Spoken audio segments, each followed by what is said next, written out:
1.5 अध्याय में है, लेकिन राम कथा पहले है भागवत की, कृष्ण कथा के पहले। आपको पता है क्यों? बोलो। राम कथा पहले और कृष्ण कथा बाद में है, क्योंकि ये जो आगे आने वाली कृष्ण कथा है ना, ये कथा इतनी विचित्र है कि अगर आपने राम कथा नहीं सुनी तो कृष्ण कथा आपको समझ में नहीं आएगी। इसलिए राम कथा पहले सुननी पड़ेगी। क्यों? क्योंकि जब तुम राम कथा रूपी चश्मे से कृष्ण कथा को देखोगे तो ही कृष्ण कथा समझ में आने वाली है। बात आई समझ में? आपने जैसे अपनी आंखों में लाल रंग का चश्मा लगाया तो पूरी दुनिया कैसे दिखेगी? हरे रंग का लगाया तो? इसी प्रकार से जब तुम राम कथा की मर्यादित चश्मे से प्रात काल उठ गए रघुनाथा, मातु पिता गुरु नावहि माता, इस भाव से चश्मा से लगाओगे तो दुनिया समझ में आएगी। राम कथा हमें सिखाती है कि हमें जीना कैसे है। मैंने कल भी आपको थोड़ा सा स्पर्श किया था इस चित्र में कि राम कथा से सीखो कि जीवन कैसे जिया जाए। समझ रहे हो? आज की स्थिति ये है कि दुनिया वाले कहते तुमने हमें क्यों नहीं पूछा। आज सब परेशान है तो पूंछ से। कैसे परेशान है? हनुमान जी के पास है एक पूंछ। हनुमान जी की पूंछ से यदि कोई सबसे ज्यादा चिढ़ता था तो वो रावण। पूरा शरीर उसका इतना बड़ा, हनुमान जी का रावण को वो नहीं दिखा।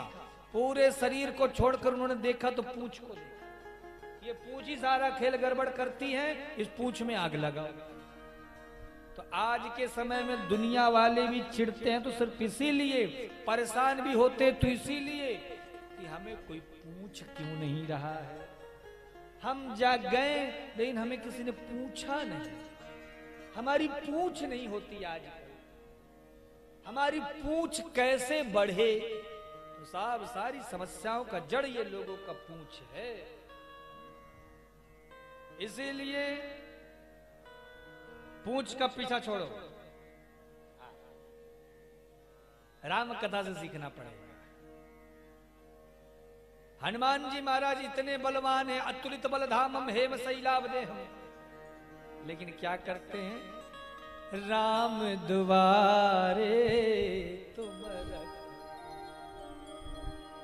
राम जी के द्वार पे बैठे हैं और हमारे पास थोड़ा सा रुपया आ जाए, महाराज एक तो नई कार आ जाए, विदेशी पत्थरों का घर बन जाए तो हम छाती तान के चल देते। हम इतने बड़े आदमी, हम ये महात्मा को प्रणाम करेंगे?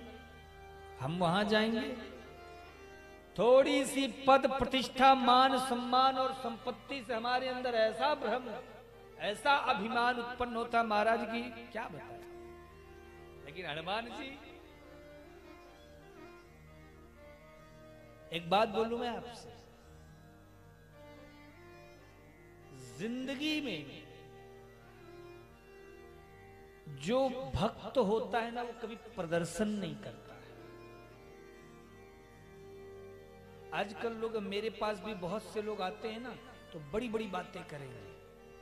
महाराज जी हम तो इतनी माला जपते हैं, हम तो बिना भजन के पूजा के तो एक गिलास पानी भी नहीं पीते। अरे भक्ति को प्रदर्शन में क्यों ला रहे हो साहब? क्या जरूरत है?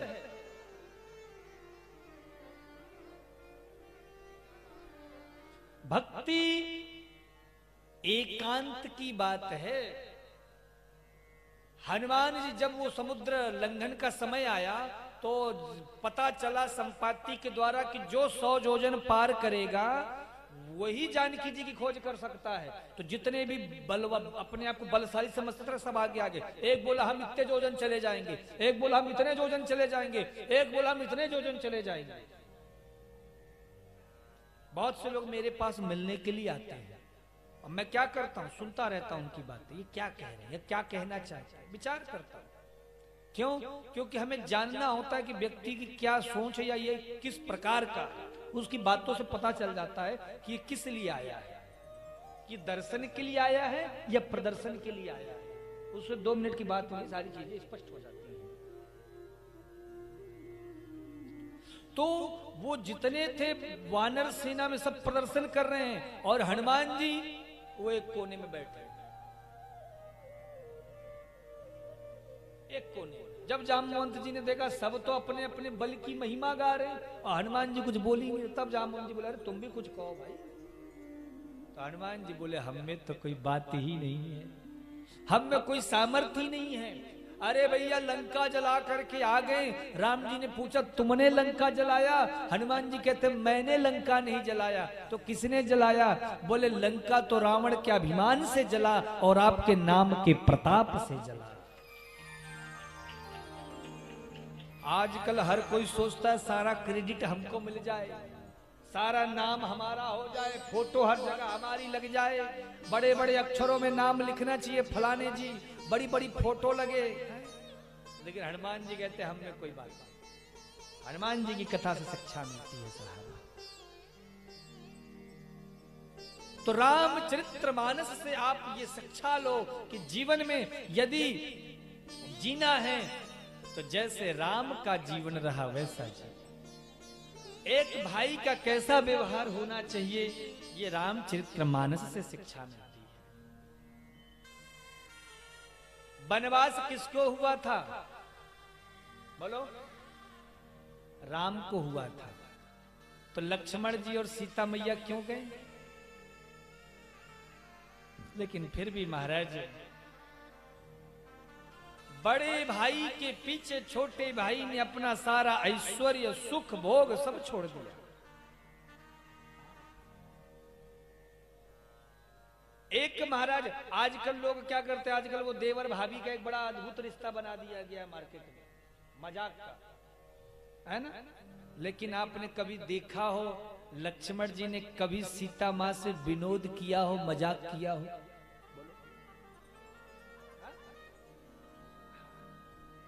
तो ये शिक्षा होती है महाराज।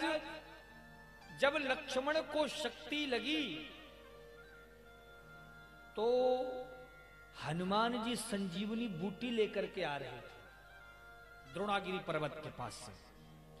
तो अयोध्या के ऊपर से जब निकले तो भरत जी को लगा ये कोई राक्षस है, तो बाण चला दिया। तो हनुमान जी राम का नाम लेकर गिरे तो भरत जी समझ गए कि ये कोई प्रभु का भक्त है। तो हनुमान जी को उठाया, तो हनुमान जी ने सारी बातें बताई। तो भरत जी बोले कि इतना सब कुछ हो गया? भरत जी कहते हैं, हनुमान मैं भी चलता हूं, सारी सेना लेकर के और युद्ध करूंगा।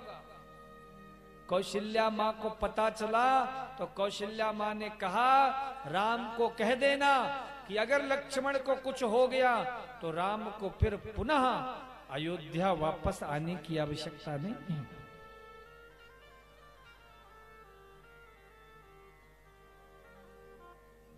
सुमित्रा ने सुना कि लक्ष्मण के प्राण संकट में हैं, तो मुस्कुराकर बोली कि राम को बोलना, हनुमान कोई बात नहीं, अगर लक्ष्मण को कुछ हो गया तो अभी मेरा दूसरा बेटा शत्रुघ्न भी है, मैं उसको भेज दूंगी पीछे।